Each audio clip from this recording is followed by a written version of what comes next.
Welcome to the Secret of Skinwalker Ranch Review, Season 4, Episode 11. This show was filled with experiments and I feel like interesting approaches to provoking the phenomenon. Don't you think, Jimmy? It was a great show. It was a great show. Can I do a couple of spoiler alerts at the front? Well, this whole show is going to be filled with spoilers, so yes, right. definitely. Fast forward past the first 20 minutes. But the last 10 minutes of the show, man, right? I'm kidding. Don't fast forward just 15 minutes. You can fast forward. Now, and what did you make of? Let's just go straight into the spoilers. Beginning of the show, you got Jay Stratton and his team shows up, and we'll go through that in just a minute. And then we get a guy showing up with a giant Tesla coil, right? And which was pretty cool, actually. And I'm like, all right, okay, all right. Next up, we got a guy shows up with a giant flamethrower that's going to shoot 100-foot flame. Right? So we got Jay Stratton. I don't know what that's going to involve. We've got a giant Tesla coil Martian plasma beam weapon. That thing looked really cool, straight out of Mars Attacks. And a flamethrower. So what did you make? That was a strange setup for the show, wasn't it? Because we're going to have fireworks, we're going to have rocket launches. We've got Tesla coil, plasma beam, Martian incinerators, and we've got 100-foot flamethrower. What went through your mind for that kind of setup for the show? Mike, I couldn't have said it better. He says, you can never go wrong with a flamethrower as part of your scientific experiment. Got that right. Oh, yeah. Oh, but I was all in. I was like, what? Okay. All right. Let's have some fun. And then on top of that, with the super cool flamethrower, which this episode, while it was filled with experiments, it was boys with their toys, but also they mentioned wormholes, or what some people will classify them as portals. And my ears got so big, they got so inflated, and I was like, this is now officially the best episode. Because as many of you know, when it comes to portals, that's what I'm all about. That's what I love so much. And yes, that is my bias right there. All right, I'll admit it. I have no problem admitting that. But it was interesting that they mentioned that. I don't want to get too ahead of myself. So let's kind of start off from the beginning and then make our way down for this episode, because sure, there was a lot that happened. There were a lot of people that came on the ranch this week. And I'm going to share my screen here so we can kind of get into that with the people that arrived for these experiments. There it is. Okay, so first we have Burnett Anderson, part of Photron Cameras. We've seen him in the last several weeks where he has high-speed cameras and he takes pictures while these experiments are taking place. There's also David Mason, the technologist and inventor, and he brought several cameras for infrared and thermal imaging. But then we had two new characters, or guests, and one of them was this person right here, Nathan Whitehead, a part of the company Throwflame, the guy providing the flamethrower. And then we had Cameron Price right here, Prince, excuse me, who was the Tesla coil engineer. That was his title when they brought him on the show. And this, I felt like, was a really cool power team. I'm really happy that they brought in Photron Cameras because we've been saying, look, we really need to have someone consistently there that has a high-speed camera to take pictures of things that our eyes cannot see. So I'm really, really glad that this has been a consistent theme the last few weeks. Then we have David Mason on again. I believe this is the third week he's been on the show. Yep. He's just kind of there when it comes to the aspect of production, but I bet when he was actually at the ranch, because filming was last year, he probably provided a lot more insights than what we were able to see, at least for the audience. But then we have these two new characters. Again, sorry, excuse me, guests. I say characters because it's a TV show to me. Please excuse me. But I mean to say guests. It's fine. It's fine. But flamethrower and plasma. There's the plasma wielding Martian incinerator gun. Which it looks so cool. So cool. I have my own Tesla coil. I showed it to you. Should I show everybody? Go ahead. Look. Psh, psh. You can listen to it. Listen. Yeah, it's so high pitched. It sounds actually terrible. Okay, there you go. Mine's a little scaled down version of that thing right there, which is actually very, very cool. Oscar says he wants one, a Tesla coil or what Jimmy has. But also, that was another person that was on the ranch, but that was only on screen for just a few seconds. And that was Don Mitchell, the fire marshal, because they are playing with the flamethrower, they need to bring in a fire marshal. I'm really happy that they took those precautions because 100-foot flamethrower.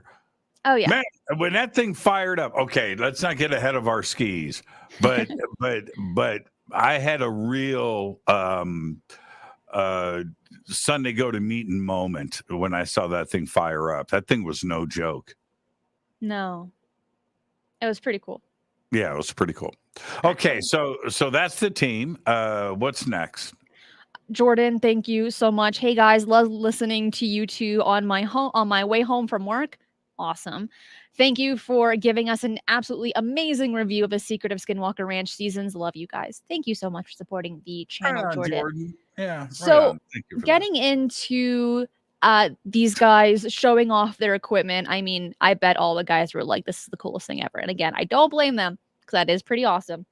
And then they go ahead, and as night begins to fall, they begin to conduct their experiments. The reason to why they brought a Tesla coil engineer and an expert in flamethrowers is to provoke the phenomenon. So they went ahead and they went to the center of the triangle, which is where it's believed to have a lot of strange things happen in that area. But also at about the 30 feet mark, there's something there. Have it be a portal or an object that is cloaked or just something weird. These are theories that have been thrown amongst the team consistently in the last few seasons. And so they're continuing. Well, let me jump in though, briefly. 31 feet. Something strange happens. 31 feet. That's the height. So that was the focus of the show. Let's do a bunch of stuff, boys with their toys, as you said, at 31 feet. And let's see if we can provoke something. Exactly. So that was the reason to why they brought these people on. And there's another team that we're going to mention a little bit later that was also at the triangle. But this first group, they have all their equipment out. They are on these what are these called? Lifts. Lifts. Thank you.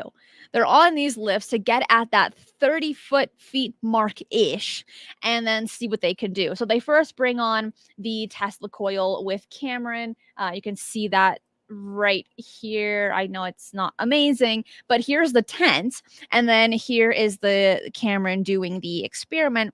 And they had mentioned that there was nothing odd. The light sparks, they weren't acting or reacting in any strange way. Everything looked normal. Now, to keep in mind, while these experiments were taking place, Eric had mentioned that they were monitoring all of this using their standard kit, which includes their spectral analyzer, tri-field meters, GPS loggers, and then, of course, during these experiments, at least the second time around, they were also launching rockets, which of course you have to do. But Cameron had mentioned, again, the guy with the Tesla coil, mentioned, we're going to transmit electrical energy into the air. It is an air cord transformer that produces lightning, like as if it's discharging. The idea is to see if this can provoke or illuminate the phenomenon, which I found really interesting. So not only did they want to see what would happen if they were to bring something like this, but also to see with this intense energy to see if anything would come forward as well. And I was like, okay, I can dig that. That's pretty interesting. Yeah, it's just called science, right? Let's try a variety of things and see if we can not only get the reaction or something at 31 feet, but try to get it to replicate. And that's the whole purpose of this. I was down with it. Right. And then they had to bring in the second experiment of the flamethrower. And when you watch the episode, as soon as the flame was going off, everyone that was in the tent, their smiles were from ear to ear. They were so excited seeing this. And if I You were in know, that same situation, I would be they smiling. could feel the heat. Right. Eric had mentioned saying, I can feel the heat from here. And they were pretty Absolutely. far away.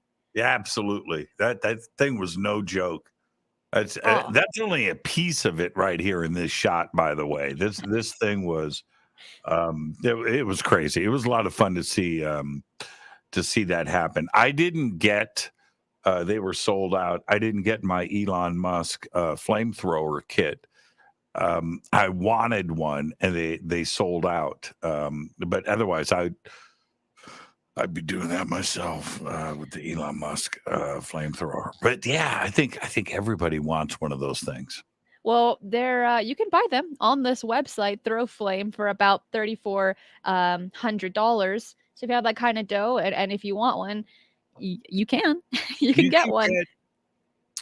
get that flamethrower for You can 3 get grand. that flamethrower. Yeah. Oh man. Yep. I just looked it up before the show started, Oh which was interesting. man. Oh, my Mhm. next sky watch is going to be illuminating. But Okay, with this okay. experiment, what caught people's attention, while they didn't see anything in the moment, what was captured with the high speed cameras was this curvature. So you see the flame on top and on the bottom as if it's avoiding something in the middle. And Burnett, the guy of Photron Camera, said, "You need to look at this. I don't know what's going on, but you guys need to see this. Does this look weird to you?" Now, Nathan, the person that was there for Throw Flame, had mentioned this typically doesn't happen. Now, he used that word carefully. Typically. He never said this has never happened before, as many people do when they go on the ranch. He said, I don't typically see this type of thing. And why am I bringing that up? It's really important because they a few days later they bring the data to the command center. So it's Eric, Travis, Thomas, and a few others at the command center. And Travis takes another look at this and he says, maybe, just maybe, it has a mundane explanation where it comes to, in a sense, air currents, like how what happens with a tornado. Is that a possibility? Because this experiment wasn't conducted more than once, at least from the audience's understanding, we don't know for sure. But Oh, we lost you, Christina. We lost you, Christina. I'll pick it up from here. Oh, you're back. Are you back? I don't know where I left off. Okay, you left off with they didn't repeat it Okay, twice so that we know of. thank you. So they didn't repeat this experiment twice to the audience's knowledge, which is, disappointing. But did they? We don't know. But what I would like to mention, which I was really happy with, Jimmy, is that we don't often hear them looking at data and then thinking of a mundane explanation or even like debunking themselves, saying, like, well, you know what, now that I look at it, maybe it's not high strangeness.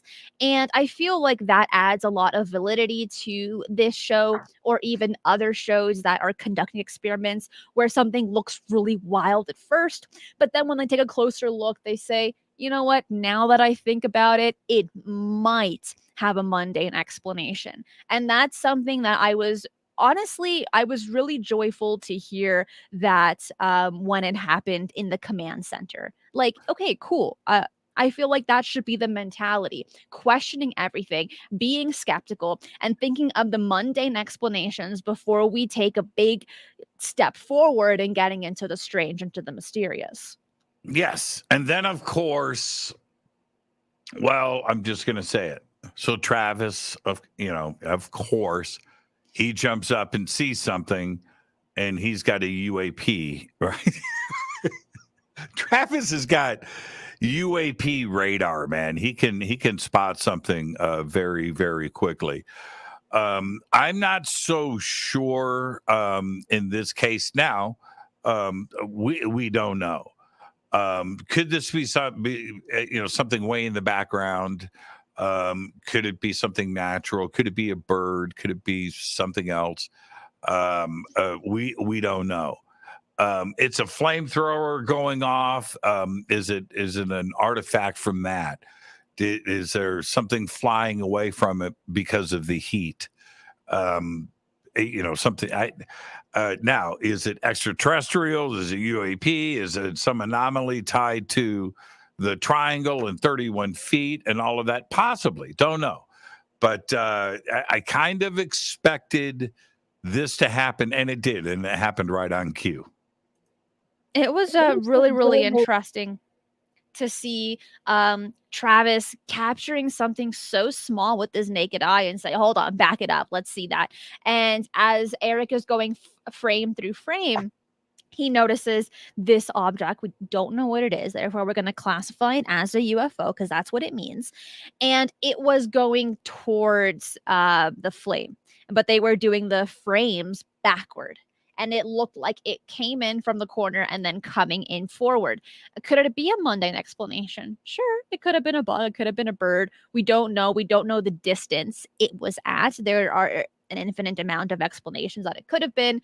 But could it have been something really strange in the sense of something anomalous because they were at the triangle provoking something to happen? This isn't the first time that something like this has occurred where they're doing experiments in and around the triangle and they see a UFO. So as you had mentioned, it wasn't incredibly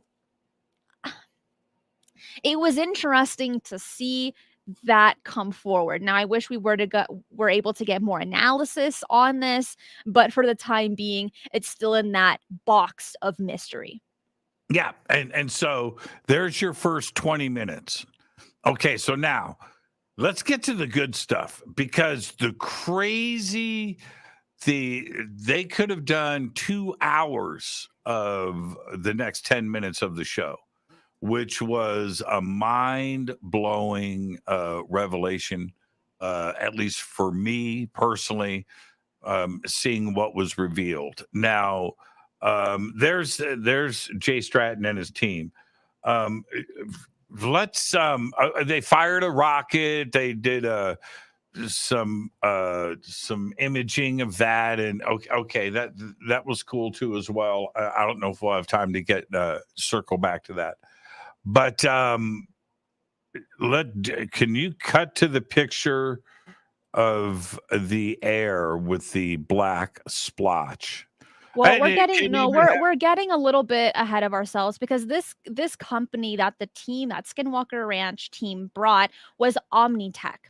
And what was really interesting about the people that were brought onto the ranch, this team for Omni, they all have a military background.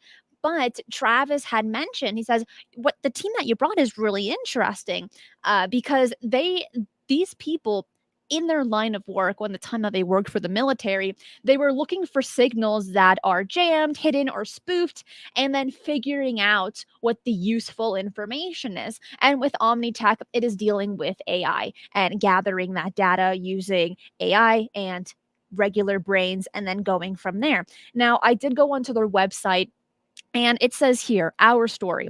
In 2010, OmniTech was established by USAF General Lance W. Lord as a forward-thinking company that specializes in delivering mission-critical solutions to both commercial and government customers. Among our customers are the DoD, NASA, the intelligence community, and a variety of civilian agencies. Then it says our mission. By combining artificial intelligence and machine learning with human intelligence, we can address our greatest challenges. This powerful combination provides decision makers with information on events before they happen, enabling them to predict and prepare for potential scenarios rather than merely reacting to them. This proactive approach can help us to tackle the most significant issues of our time and mitigate risks before they become crises. I thought the team that the ranch brought, OmniTech, was a really, really interesting choice. And people can make up their own minds on what they think about this, but these were people that have a really extensive background. And as Travis had mentioned, these are people that in their line of work, they looked for really weird signals and trying to figure out what to do with them, which is very, I would say, important or crucial when it comes to Skinwalker Ranch. I was like, huh, I like where you're going with this, guys. It's getting really, really good. But just like with almost everyone else that visits the ranch, their equipment wasn't cooperating with them. And so when they got set up, the reason why I wanted to jump ahead and show the black an anomaly. What? Don't do that yet. Just stay. There it is. Okay, she did it. Thank you, Cristina. You didn't have to do that.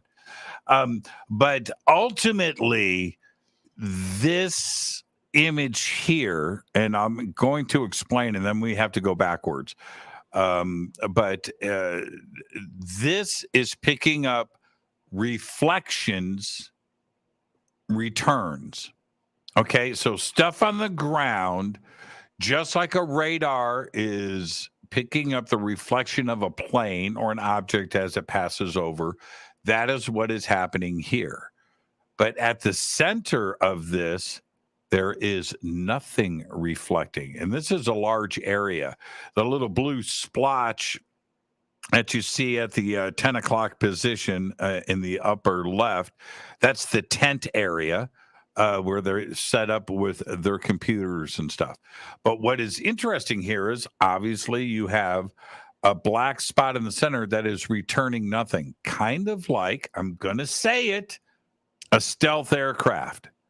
A stealth aircraft doesn't have a radar signature. And that's what's happening here with this lidar. But what you do have is this red ring, this red circle around it. And the red is the highest return rate of a signature. And it's a perfect circle. What is doing that? It's weird because when you see it in the high and the full color image of the area, it's just Skinwalker Ranch with buildings and dirt and shrubs. There's nothing with a circular shape like this. And then the green area in the middle, which is a medium reflection, right? You're going to get a return, but look at the perfect circle that is there and clearly defined between the green and the red area. You can see the yellow section separating it. Very, very interesting. And this kind of imagery, this is lidar, right? This is ground detecting radar. And if you're not getting a return in the middle, is that an error in the equipment? Is there a problem with the software? Okay, we could chalk it up to that maybe, but you combine it with everything else in this image, and that black hole, right, whatever that is in the middle without a return at all, is at the center of this red circle with the highest return rate. So this to me is one of the most interesting images that I have seen yet of Skinwalker. Very hard to explain.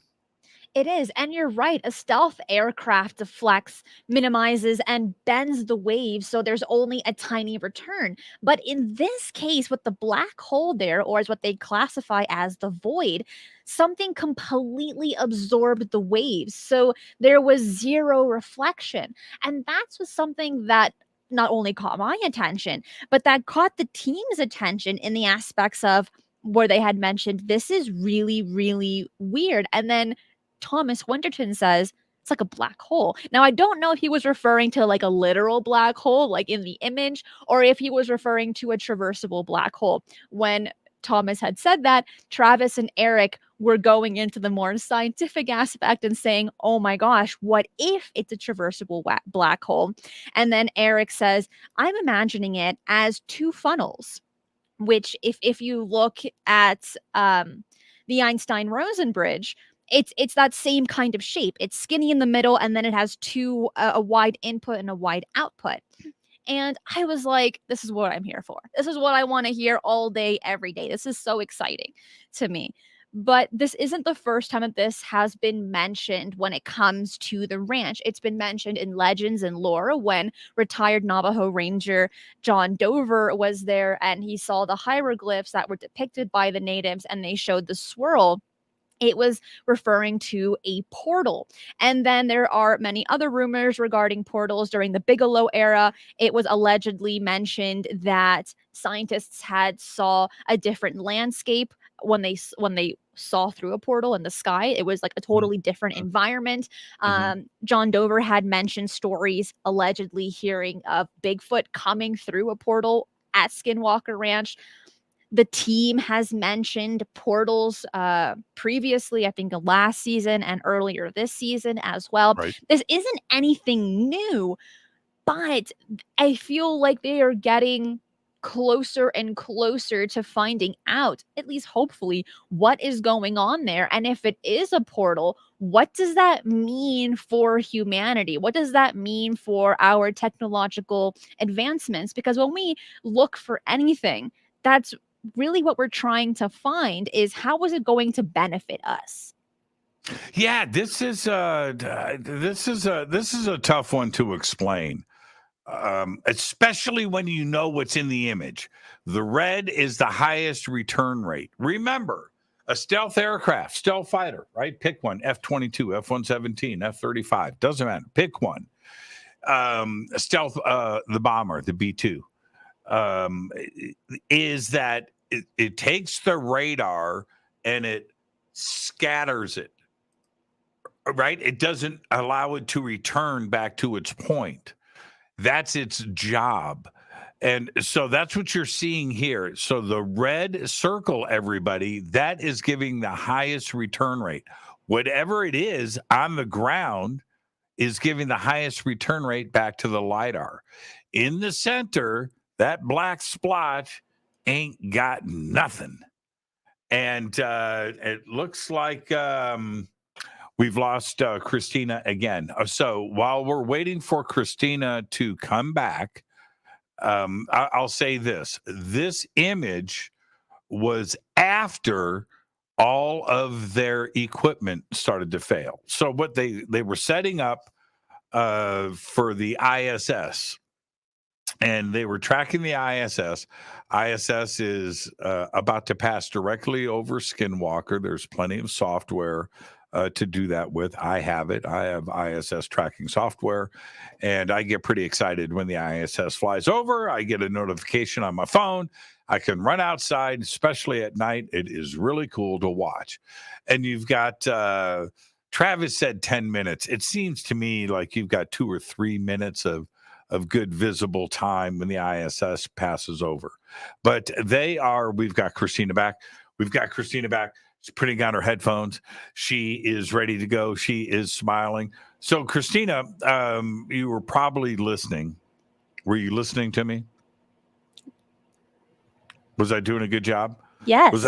Was I making you proud? Okay, so let's while they are prepping, right? They know ISS is coming.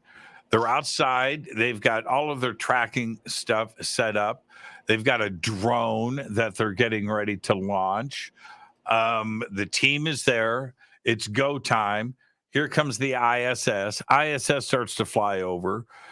They pick up the ISS radio transmission signals, which was pretty cool. They get the 1.6 gigahertz signal that fires up, and then everything shuts down. That's right. And what was interesting for me is that all of this happened at the same time. Now, do we okay, it's like high strangeness once again. The drone won't fire up, it won't launch. All the computer screens go blank, right? All of the data collection stops. Everybody's standing around. Meanwhile, you've got the ISS passing overhead. They're going to miss this moment the experiment. Now, where do we go with mundane here? Is it coincidence that it's the ISS flying over? Is there something directly involved with the ISS? The 1.6, the signal transmission dropping, GPS stopped working, the drone wouldn't fire up, and the computer systems crashed all at the same time. Now, was this done by dramatic effect? We weren't there. What was the timing of all of this? Was it minutes apart, seconds apart, or was it what appeared to be, like everything happened at the same time? But definitely high strangeness. What did you think, Cristina, when all systems went kaput? I think it's more likely that there was something up there invisible and maybe blocking the area of space over the ranch. I think that is also a possibility as well. It is something that's really weird. They also ended up capturing the 1.6 gigahertz as well. But between this potential object that was blocking the signal is between the ground and the International Space Station. And I was like, well, I just found it really, really odd. Android, thank you so much. It says mind-blowing episode. I cannot wait to see the faces of the science community and Skinwalker debunkers when a TV show proves a wormhole before them. Heck yeah. Yeah, I kind of like blind mowing show. That was See, because I put mind and I made it into one word and it didn't sound good. So no, we got to fix that up. It sounded great. It was a bind mowing show. It was. But Jimmy, I mean, also the spectral shadow was like the black blob on the laser map, or like the lack of spectral as well, which was really interesting. And also for those listening to this, if you're enjoying this review so far, make sure to hit the like button. We have 200 people watching this live, about a little under 100 likes. If you're enjoying what you're hearing, hit the like button. Yeah, hit the like button. I don't have the tally up in front of me. Otherwise, I'd be posting numbers like this and say, what's wrong, everybody? But I don't have that up right now. It's just I'm focused on the show. I'm focused on the last 10 minutes of this show, right? It was one of those things where even for me, Cristina, I am always looking for, I need to keep my head clear, right? I need to keep it clear. When you see stuff like this, you just want to jump down the rabbit hole. You just want to go straight there. And the last 10 minutes of the show, I couldn't come up for air. I was completely blown away. That lidar image is so significant. This was the rocket launch imaging here, showing the scatter around the rocket launch. This was actually pretty interesting too, how the lidar data spread out away from the rocket. You would expect it to be the opposite, but I don't know much about lidar. It's radar, it's looking for reflections to come back and return to it. But this was pretty interesting too as well. It was, because with the rocket launch, what Omnitech was expecting was that the signal points to be very, very close, very, very concise, right? But when they were reviewing the data, they noticed that the signal points were incredibly spread out, more so than what would be expected. But the second time they did the rocket launch, lidar didn't even capture it. Didn't capture any of the signal points. And that was really weird, because that shouldn't have happened. That should not have happened, but it did. I don't know enough about lidar. I don't, or radar. I'm not that kind of technician.